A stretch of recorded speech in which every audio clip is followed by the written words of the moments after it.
ভারত পাকিস্তানের ৮৭ ঘণ্টা চলা সংঘাত শুধু যুদ্ধক্ষেত্রে সীমাবদ্ধ ছিল না, বরং কাঁপিয়েছে অর্থনীতি, বিনিয়োগ ও আকাশপথ।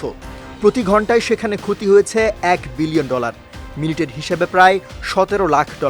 সম্প্রতি এক প্রতিবেদনে এই চুলচেরা বিশ্লেষণ করেছে পাকিস্তানের দ্য নিউজ ইন্টারন্যাশনাল। প্রতিবেদনে বলা হয়েছে ৭ মে রাতে ভারত অপারেশন সিঁধুর নামে একটি সামরিক অভিযান শুরু করে, যা ২৩ মিনিট স্থায়ী ছিল। এতে পাকিস্তানের অভ্যন্তরে ৯টি বেসামরিক স্থাপনাকে লক্ষ্যবস্তু করা হয়। মূল হামলায় ব্যবহৃত হয় ফ্রান্সের তৈরি রাফাল যুদ্ধবিমান, যা দূরপাল্লার ক্রুজ ক্ষেপণাস্ত্র ও নির্ভুল গ্লাইড বোমা দ্বারা সজ্জিত ছিল, যেগুলোর লক্ষ্যমাত্রা ছিল প্রায় ৫৫০ কিলোমিটার। ৭ থেকে ১০ মে ভারত পাকিস্তানের আকাশ প্রতিরক্ষা কাঠামো পর্যালোচনা করার জন্য কিছু স্বচালিত অস্ত্র ব্যবহারের মাধ্যমে রাডার এবং ভূমি থেকে ছোড়া ক্ষেপণাস্ত্রের প্রতিক্রিয়া পরীক্ষা করে। এতে ব্যবহৃত হয় ভারত ও ইসরায়েলের যৌথভাবে তৈরি ড্রোন ও অন্যান্য আকাশযান, যা লক্ষ্যবস্তু শনাক্তকরণ ও প্রতিরক্ষা ব্যবস্থার দুর্বলতা খুঁজে বের করার জন্য পরিচালিত হয়।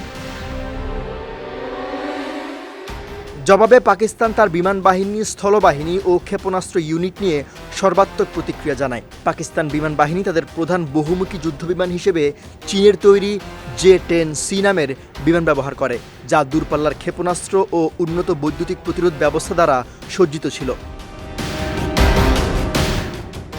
৭ মে রাত ১টা ৫ থেকে ১টা ৩০ মধ্যে পাকিস্তান বিমান বাহিনী ৩টি ফরাসি রাফাল যুদ্ধবিমান ভূপাতিত করতে সক্ষম হয়, যা এই ধরনের বিমানের প্রথম যুদ্ধক্ষেত্রে পতনের ঘটনা। পাকিস্তান জানায় তারা মোট ১২টি ভারতীয় ড্রোন ধ্বংস করেছে, যার মধ্যে ছিল বৈদ্যুতিক প্রতিরোধ, বিমান বিধ্বংসী কামান ও স্বল্প পাল্লার ভূমি থেকে ছোড়া ক্ষেপণাস্ত্রের সম্মিলিত ব্যবহার। এই ৮৭ ঘণ্টা ২৫ মিনিটের সংঘাতে ভারতের প্রধান শেয়ার বাজার প্রায় $৮২ বিলিয়ন মূলধন হারায়। উত্তর ভারতের আকাশপথ বন্ধ থাকার কারণে প্রতিদিন প্রায় $৮০ লাখ বাণিজ্যিক বিমান চলাচলের ক্ষতি হয়। এছাড়া IPL স্থগিত হওয়ায় সম্প্রচার, টিকিট বিক্রি ও বিজ্ঞাপন থেকে প্রায় $৫ কোটি ক্ষতি হয়।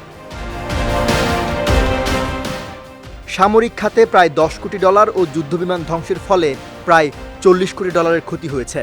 পণ্য পরিবহন ও বাণিজ্যিক লেনদেন বিঘ্ন ঘটায় আরও প্রায় $২০০ কোটি ক্ষতি হয়েছে।